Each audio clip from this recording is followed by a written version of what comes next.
So I play Fortnite pretty often. Don't worry, you didn't click on the wrong video, I promise this is relevant. Back in May, Fortnite did a crossover with Star Wars for May the 4th. The whole season and game overall was Star Wars themed for about a month. This single-handedly reignited my passion for the Star Wars franchise and inspired me to start watching all these things I'd missed out on since I interacted with it last. I'm a huge f***ing nerd, so I decided to watch it in timeline order, watching things the order they take place in universe, not the order they actually came out in. Therefore, this meant I had to start with the series, The Acolyte, which, as of recording this, is the earliest we see of the Star Wars timeline on screen. I heard a lot of things about the show, mostly that it was bad and broke canon, but I went in with an open mind anyways, and I was simply blown away. This show had so much potential, and the fandom ruined it. Ladies, gentlemen, and all others, this is why The Acolyte is good, actually. Obviously, huge spoiler warning for The Acolyte, but I'm sure most people here are just mad that I enjoyed something so woke, quote-unquote. So first of all, what's the show even about?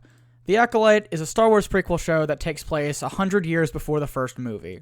It follows Osha and her twin sister May as they struggle with which side of the Force they should follow, having been raised on a planet of witches that use the Force in some way to create them.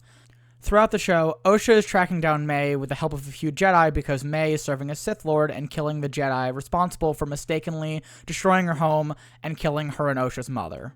Osha doesn't know that one of the Jedi helping her, and the one who took her in when her home was destroyed, Master Soul, is actually the one who killed her and May's mother, doing so while feeling threatened after a tense conversation. Towards the end of the show, this secret about Soul is revealed to Osha and the audience, which causes Osha to kill him with a Force choke, pick up his damaged lightsaber, and bleed its crystal, turning it red.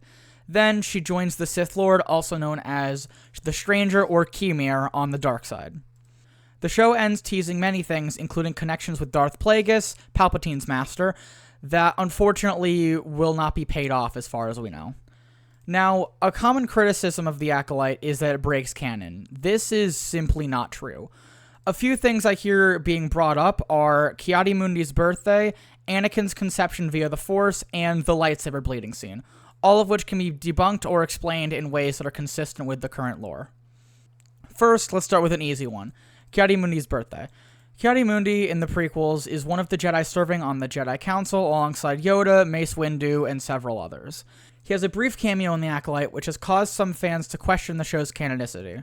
They claim that Ki-Adi-Mundi's species doesn't live that long and would not be alive during the time of The Acolyte, and that his birthday is stated to be after the show takes place. This can be explained quite simply. The pieces of media with those facts in them are not canon anymore. They are a part of Legends, which, if you don't know, is a bunch of Star Wars media that was made non-canon when Disney took over the franchise. Legends is a whole other can of worms that we don't have time to unpack right now, but the point still stands. Now let's move on to something a little bit harder to rationalize. The idea that Osha and May were created through the Force undercuts Anakin's immaculate conception via the Force, and it contradicts the idea that Anakin is the first person that this happened to. First of all, as far as I'm aware, it's not stated anywhere that Anakin is the first child to be born through the Force. As far as I'm aware, there's no canon sources that state that. There may be legends, but those are not canon anymore. Also, we have to look at the actual details of Anakin versus the twins' creation, because they are very, very different. Anakin was born to Shmi Skywalker on Tatooine as an immaculate conception, meaning there was no father involved.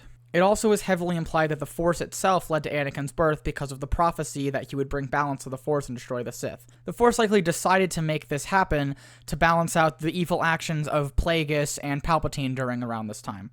And we know the prophecy is true and not just some old, Jedi legend, is because of the short arc on the planet Mortis in Season 3 of Clone Wars.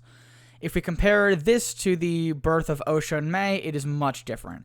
Anastasia, the mother of the twins and the leader of the Witch Coven on Brendok, which is the planet that they are from, is the one who created the twins. She manipulated the Force somehow to split one soul into two bodies and create the twins. Therefore, Anakin's birth is still relatively special, and the twins don't overwrite that because their existence came about in a very different way. Okay, that wasn't too bad overall. What's next? Oh boy, here we go. By far, the biggest and most prominent thing people have to say about the Acolyte breaking canon is the lightsaber bleeding scene. In the very last episode of the show, Osha finds out that Sol had killed her mother and has been lying to her for many years. With this knowledge, Osha uses the Force to choke out Sol and kill him, then taking his broken lightsaber with the crystal exposed and makes it turn red as she ignites it. Many are saying that she bled the crystal far too easily, when people like Darth Vader and Kylo Ren struggled much more with theirs. The reason why those two struggled and Osha didn't is because they were conflicted. They both used to be Jedi, and their fall to the dark side wasn't permanent in either case. Also, in Vader's case, he had no personal connection to his crystal, since he got it from a Jedi that he had never heard of. Where in Osha's case, her crystal was from Sol, who she had a major connection to and who she just killed moments prior. Something else that supports how quickly Osha bled her crystal is the scene of Dagan bleeding his crystal in the Jedi Survivor video game. I held them at bay as long as I could, but there were too many. The battle was horrific. Still, we weren't beaten. Not yet. Not until the Jedi Council gave the order to abandon Tanalorr and then refused to counterattack. They gave up on it? Yes. It was my discovery, my home, and they just expected me to throw it away? Dagan, wait. I refused to obey and was betrayed by the one I trusted most. No, stop!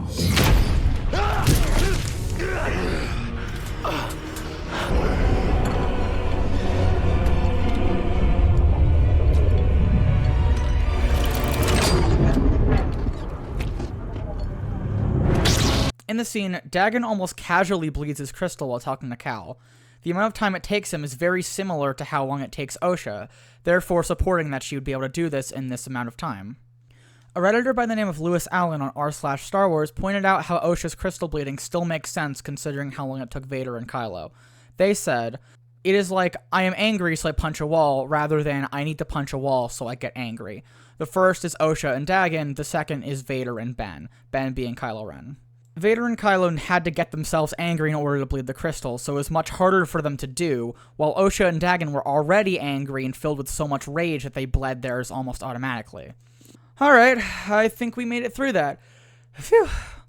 One more thing I want to mention on this topic before we move on is no, Anakin's lightsaber should not have bled on Mustafar or when he was killing the younglings in Revenge of the Sith because he was not touching his crystal directly or with the Force. Adding to this is that Kyber crystal bleeding wasn't a thing yet in canon at the time of that movie, but my explanation still works here. I guess that's it. The Acolyte is overall a good show with no lore inconsistencies, despite what some may think. While it's far from perfect, I enjoyed it a lot, and so did many others, and I thought it had lots of potential for a great story, despite it being cancelled so early. That's funny. This video feels really short. I wonder if I forgot to mention something. Weird. Wait, oh god, please no!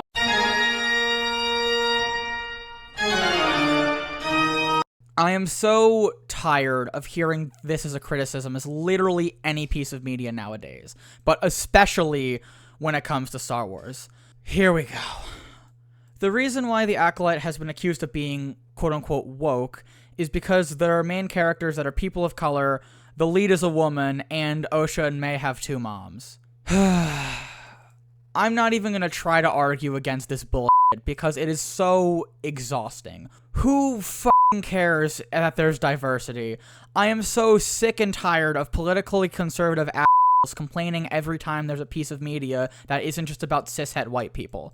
All it does is stir more controversy around things and get shows that people like canceled. I bet that 90% of the complaints about this show, and others like it, were nitpicked out because they don't like that not everyone's just a white man. If you were taking the time out of your day to be a douchebag online about a fictional TV show just because you want to be a bigot that hates diversity, you are so pathetic, and you just stop talking so us normal people can enjoy things. The Star Wars fandom is so incredibly toxic, and a very large portion of this toxicity comes from fans who love to be snowflakes about anything slightly different and more diverse. This happened with the sequel trilogy, the Obi-Wan show, and now the Acolyte.